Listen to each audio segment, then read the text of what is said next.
m'appelle Maxence Kerlock et je suis auteur et dessinateur.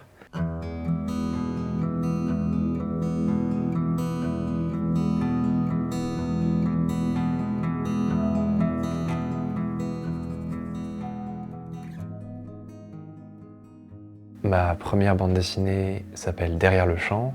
Elle sort chez Casterman le 10 juin 2026 et elle raconte l'histoire de Martin, un jeune garçon qui déménage à la campagne avec son père et qui là-bas se retrouve un peu face à l'ennui et l'absence d'événements. Il ne se fait pas forcément de nouveaux amis dans ce nouvel environnement et c'est comment il essaye de sortir de ça avec sa voisine Capucine.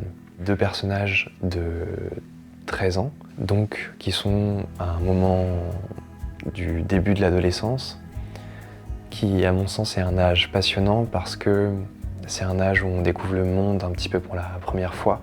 C'est aussi des expériences qui sont souvent bouleversantes et qui changent les conceptions du monde, les envies et les aspirations un peu profondes.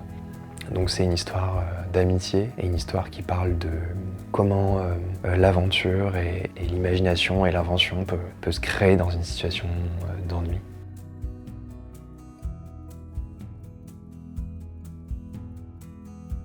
Il y a une sorte de mystère qui est là au départ de l'écriture de ce projet, qui est de se demander pourquoi il y a des gens qui mentent. Comment le mensonge, c'est quelque chose qui tient les êtres à distance. Parce que s'il y a du mensonge, il n'y a pas vraiment de compréhension possible, il y a quelque chose qui est dissimulé et il n'y a pas vraiment de partage et de communication. Quand j'écris, c'est quelque chose qui est important pour moi de comprendre. J'essaie toujours de ne pas juger les personnages, d'être absolument à chaque fois de leur côté. Cette exigence-là, quand on écrit, c'est quelque chose qu'on vit aussi quand on est lecteur ou quand on regarde des films. Ça nous permet de comprendre d'autres gens que nous, des gens qui sont différents de nous. Je crois que si on arrive à les comprendre, on arrive un petit peu à les aimer et ça change un peu notre rapport avec eux. Ça, c'est quelque chose qui me tient à cœur quand je dessine, vraiment. C'est une manière d'aller vers les autres.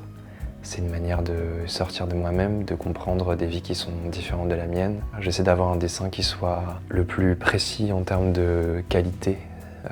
J'ai envie que si je dessine une pierre, on puisse sentir un peu sa texture, on puisse sentir un peu sa présence. Que si je dessine une forêt, qu'on sente les qualités de la forêt et qu'on sente la singularité de chaque chose. J'espère en tout cas que ça sera un beau voyage pour les gens qui vont la lire, au moins d'abord, et un bon moment.